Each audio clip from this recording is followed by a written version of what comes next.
Sometimes you can try so hard at something. Sometimes you can be so prepared, still fail. And with every time you fail, it's painful. I've often said a man's character is not judged after he celebrates a victory but by what he does when his back is against the wall. You're fighting for your finances, you're fighting for your faith, your peace, your joy, your marriage. You're in a fight. You've got to be knocked down and then be willing to continue. You're going to be laughed at and you're going to be ridiculed. You're going to face self-doubt. You're going to be exhausted at times.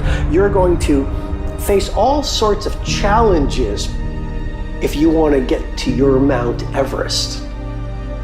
Everything that happens to you is for your growth. It's the times of suffering that make you great. So no matter how great the setback,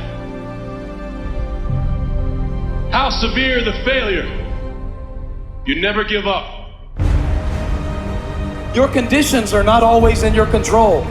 You don't always get to decide what kind of skies you face. You don't always get to decide what kind of seas you sail on. You don't always get to decide the weather forecast. There are some things that are outside of your control, but your courage is in your control. Come on, you got to keep your courage up. Your bank account might be going down, but keep your courage up. Your grades might have gone down last semester, but if you keep your courage up, you can get your grades back up.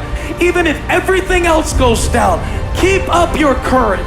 If you gotta borrow some money, if you gotta take a little while, if you gotta take a time out, just keep going forward and it will happen. Fight with a focus that's looking beyond what's coming against you and looking toward what is within you, to know that greater is He that is in me than he that is in the world. Come on, you need to remember, this is not your first rodeo, cowboy. This is not the first time you cried. This is not the first time you were short of breath. This is not the first time you didn't see a way clear. This is not the first time you were hurt. This is not the first time your heart was broken. This is not the first time you didn't have enough money. This is not the first diagnosis that came up from behind.